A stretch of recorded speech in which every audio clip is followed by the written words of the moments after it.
on sent une préoccupation de plus en plus forte de la part des gouvernements face à la crise du logement. Et les annonces se multiplient. Encore aujourd'hui, le premier ministre Justin Trudeau a dévoilé de nouvelles mesures, des mesures qui ont tout de suite été dénoncées par le gouvernement du Québec. On en parle avec Cyril, Aurélie, Rodolphe, nos amis de ce mercredi après-midi. Bonjour. Bonjour, Gérald. Bonjour à vous trois. Bonjour, Gérald. Et à la maison, si vous avez le goût de commenter nos sujets, vous n'hésitez pas, comme vous n'hésitez pas d'habitude non plus, zoneinfo@radiocanada.ca. Alors, le premier ministre qui a dévoilé des mesures 20 jours avant son budget, des mesures qui seront dans le budget, mais elles sont annoncées 20 jours avant le budget pour aider les locataires. Le gouvernement qui s'engage à lancer un fonds de protection des locataires de 15 millions de dollars pour aider des organisations à défendre les locataires contre les hausses jugées injustes ou les rénovictions. Créer aussi une charte canadienne des droits des locataires qui forcerait les propriétaires à fournir un historique clair des loyers. Et finalement, le gouvernement veut s'assurer que la cote de crédit des locataires puisse refléter leur passé de bons payeurs, comme c'est le cas, par exemple, pour les hypothèques. Ces solutions vont contribuer à protéger les locataires, dont beaucoup sont des jeunes, et à les aider à devenir propriétaires. Alors, est-ce que l'offensive, Rodolphe, du gouvernement Trudeau pour protéger davantage les locataires vous convainc? Oui, et d'une certaine façon, oui, on voit que le gouvernement est en train d'agir. Et surtout, ce qui est très, très intéressant, c'est le calendrier de l'annonce. Comme vous venez de dire, c'est 20 jours avant le budget. Donc, on voit que le gouvernement est en offensive, en pré-budgétaire en termes d'annoncer des éléments.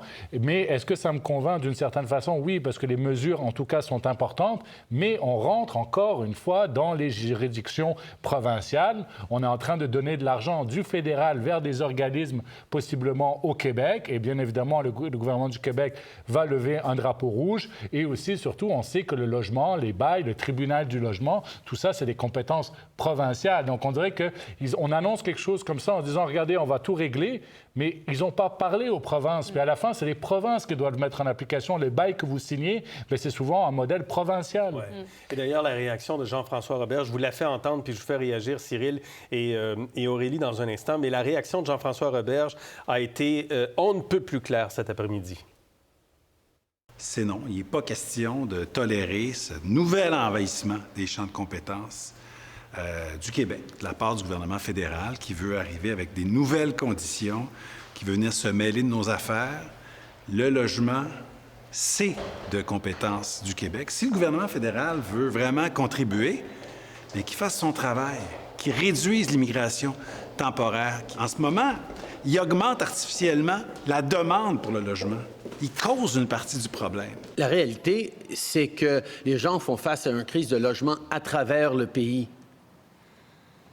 Et pour s'assurer qu'on est en train de faire tout ce qui est nécessaire pour répondre aux besoins des jeunes locataires et des locataires en général, on a pris des mesures.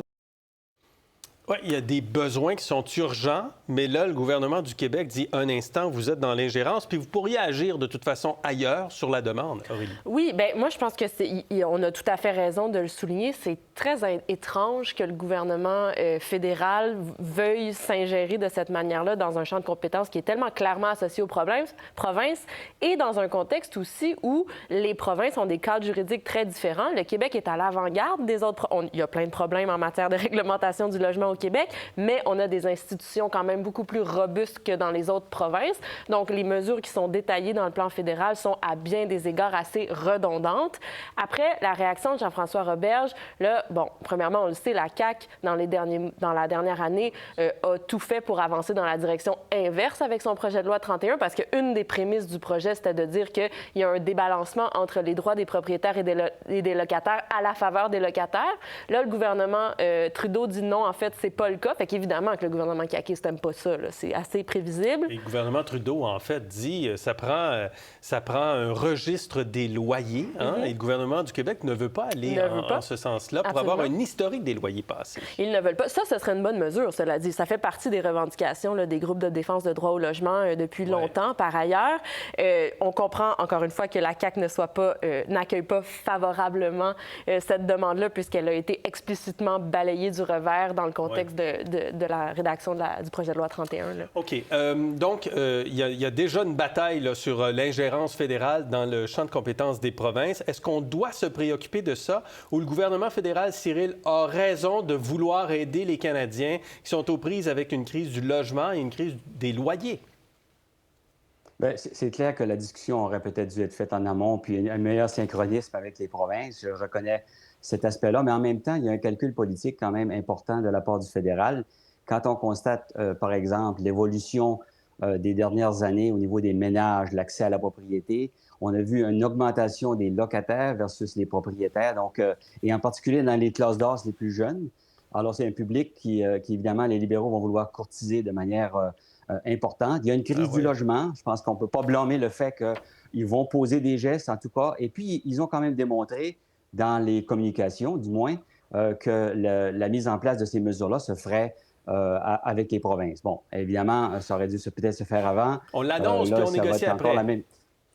Tout à fait. C'est un peu la dynamique. On l'a vécu dans beaucoup d'autres secteurs. Alors, il ne faut pas s'étonner complètement. Peut-être qu'ils arriveront à s'entendre sur quelque chose. Parce qu'au bout du compte, il y a une crise du logement, il y a des besoins, il y a la population qui attend des choses. Alors, il y a un calcul politique qui est assez habile, je pense, du côté des libéraux.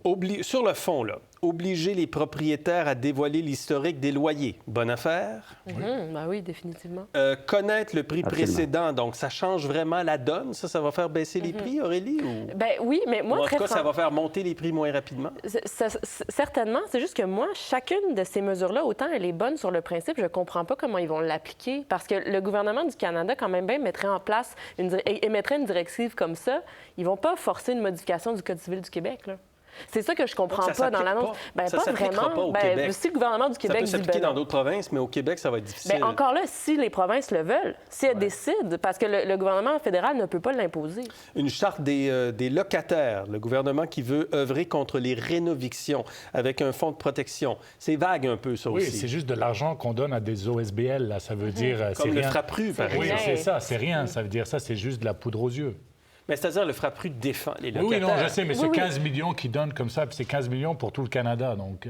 Oui, c'est très peu. On n'est pas en train de financer énormément d'organismes.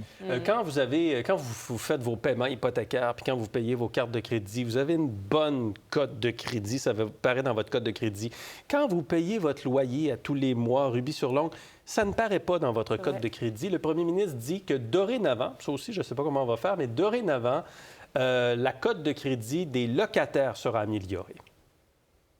Si quelqu'un paye une hypothèque à 2 000 $ par mois, bien, ils ont un certain crédit pour ça dans leur record, dans leur dossier, qui va ensuite permettre aux banques de leur donner plus d'argent dans l'avenir. Mais quelqu'un qui paye 2 000 $ en loyer à chaque mois n'a aucune reconnaissance de cette fiabilité du travail qu'ils font pour pouvoir payer ce loyer. Vous en pensez quoi de ça, Rodolphe est ici, mais Cyril est là-bas. Cyril.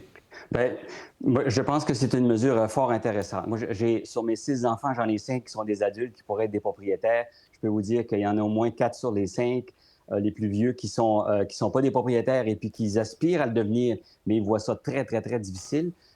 Mais effectivement, si cet aspect-là fait partie de la cote de crédit, ça leur donne quand même une capacité davantage d'approcher des banques, de trouver peut-être une hypothèque. Alors, je pense que c'est une mesure, mais évidemment, encore une fois, c'est l'application qui devient le problème au bout du compte. Et puis, on s'entend, il va y avoir une discussion avec les provinces et les provinces vont finir par s'entendre avec le fédéral, je pense.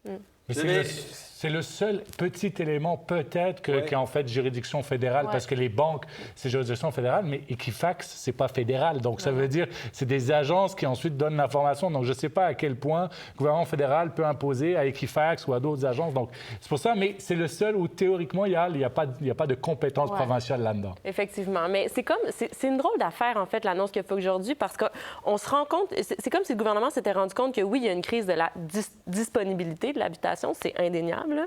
Mais là, c'est comme si on s'est dit, ah oui, mais là, on n'avait pas de plan politique pour la question de l'abordabilité, qui est l'autre grand volet de la crise du logement. Et puis là, on a comme présenter cette politique-là sans consultation, comme on vient de le dire, sans garantie quant à l'applicabilité. C'est vraiment une drôle d'affaire. Vous savez qu'à l'îlot voyageurs, il y a un projet de faire du logement abordable, notamment. On nous dit qu'un studio, ce sera 1 000 $ pour un studio. Pour voir nos émissions en entier, rendez-vous sur la chaîne Ici RDI.